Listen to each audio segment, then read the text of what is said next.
दोस्तों, क्या आप जैसा बनना चाहते हैं वैसा नहीं बन पा रहे हैं, या जो आप चाहते हैं अगर वो नहीं हो रहा है, तो आज की यह कहानी आपके लिए ही है।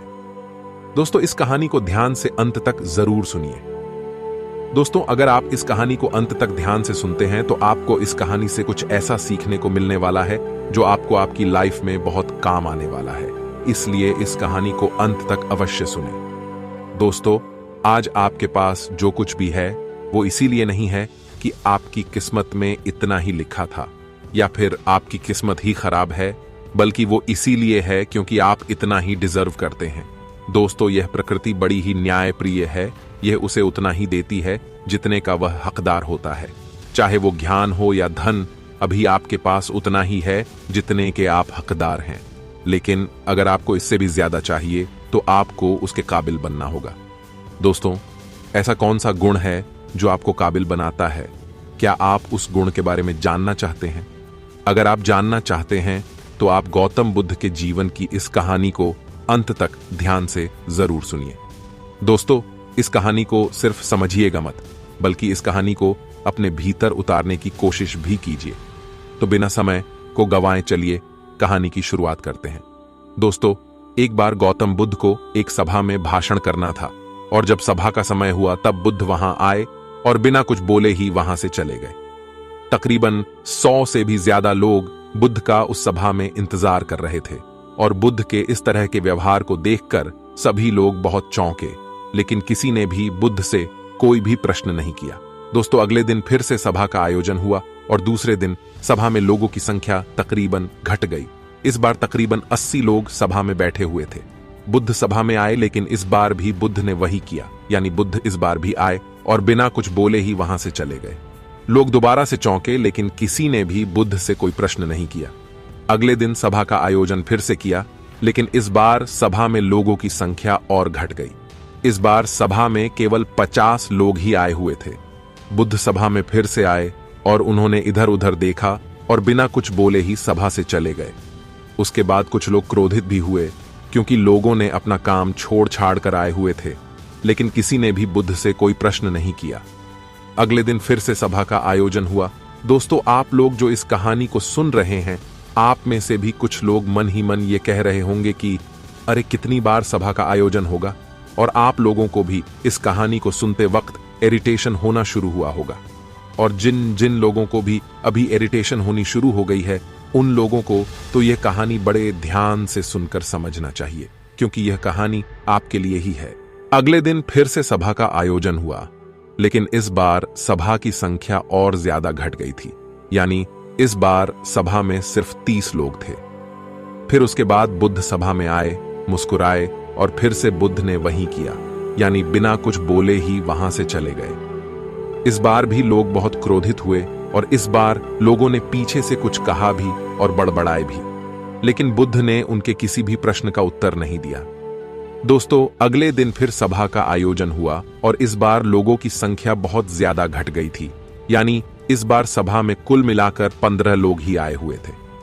इस बार भी बुद्ध सभा में आए, लेकिन इस बार बुद्ध अपना आसन ग्रहण कर लेते हैं। फिर बुद्ध बोले, और बुद्ध ने उन 15 लोगों को उपदेश दिया, और वे 15 लोग ही बुद्ध के भिक्षु बन गए, और आगे चलकर उन 15 लोगों ने ही बुद्ध के ज्ञान को अलग अलग दिशाओं में फैला दिया। फिर एक दिन बुद्ध से किसी ने पूछा कि बुद्ध, आप कई दिनों तक बिना बोले ही सभा से क्यों चले जाते थे? फिर बुद्ध कहते हैं कि मैं उन लोगों को खोज रहा था जो लायक थे, यानी कि पहले दिन 100 से भी ज्यादा लोग आए हुए थे। उसमें से ज्यादातर लोग सिर्फ आए हुए थे, उन्हें मेरे उपदेश से कोई भी मतलब नहीं था, वे बस आ गए थे। और उसमें से ज्यादातर लोग सिर्फ देखने और सुनने आए हुए थे कि सभा में क्या होता है। वे मेरे काम के लोग नहीं थे, क्योंकि वे लोग मेरे ज्ञान को औरों तक नहीं पहुंचा सकते थे। मुझे तो उन लोगों की खोज थी जो मेरे ज्ञान को जन जन तक पहुंचा सके। कई दिनों तक सभा से बिना बोले ही मैं इसीलिए चला गया, क्योंकि मैं यह देखना चाहता था कि वे कौन लोग हैं जिनके भीतर वास्तव में प्यास है। जिन लोगों के भीतर में वास्तव में प्यास थी, वे लोग अंत तक जरूर रुके, और जो लोग बस ऐसे ही आ गए थे, वे लोग पहले या दूसरे दिन ही चले गए। जिनके भीतर धैर्य था, उन्हें मुक्ति का मार्ग भी मिला, और जो लोग जल्दबाजी में थे वे लोग अब घर में बैठे हुए हैं। सवाल यह नहीं है कि मैं तुम्हें क्या दे सकता हूं, बल्कि सवाल यह है कि तुम क्या ले सकते हो। तुम्हारा पात्र कितना बड़ा है और कितने के तुम हकदार हो। जितने के तुम हकदार हो उससे ज्यादा तुम्हें नहीं मिलेगा। फिर वह व्यक्ति बुद्ध से पूछता है कि बुद्ध लायक कैसे बने। फिर बुद्ध कहते हैं कि धैर्य के द्वारा। जिस व्यक्ति के अंदर धैर्य है वह अपने जीवन में कुछ भी पा सकता है। सभा में जितने भी लोग आए हुए थे और उसमें से अंत तक वही रुके जिनके अंदर धैर्य था। चाहे तुम्हारे जीवन में तुम्हारा लक्ष्य जो कुछ भी हो, लेकिन तुम बिना धैर्य के सफलता के चरम तक नहीं पहुंच सकते। फिर वह व्यक्ति बुद्ध से पूछता है कि कोई व्यक्ति अपने भीतर के धैर्य को कैसे बढ़ाए। बुद्ध कहते हैं कि निरंतर अभ्यास के द्वारा हम अपने भीतर के धैर्य को बढ़ा सकते हैं। जैसे कोई व्यक्ति जब ध्यान करना शुरू कर देता है तो उसका मन उसके सामने कई सारे अड़चने लाता है, लेकिन उसका धैर्य उसे एक दिन उसके लक्ष्य तक जरूर पहुंचा देता है। फिर वह व्यक्ति बुद्ध से कहता है कि मैं समझ गया बुद्ध, मैं समझ गया, यानी मुझे धैर्य के साथ निरंतर अभ्यास करने की आवश्यकता है। दोस्तों, अब आपको समझ आ गया कि आपके पास वो क्यों नहीं है जो आप पाना चाहते हैं, क्योंकि आप उसके लायक नहीं हैं। आप लायक तभी बनेंगे जब आप अपने भीतर धैर्य को बढ़ाएंगे। और धैर्य कैसे बढ़ेगा? धैर्य बढ़ेगा निरंतर अभ्यास के द्वारा। और अभ्यास कौन करेगा? अभ्यास करेंगे आप, तो फिर करते क्यों नहीं? दोस्तों, खुद से ईमानदारी के साथ एक प्रश्न जरूर पूछिए कि जो आप भविष्य में बनना चाहते हैं उसके लिए क्या आप धैर्य के साथ कर्म कर रहे हैं?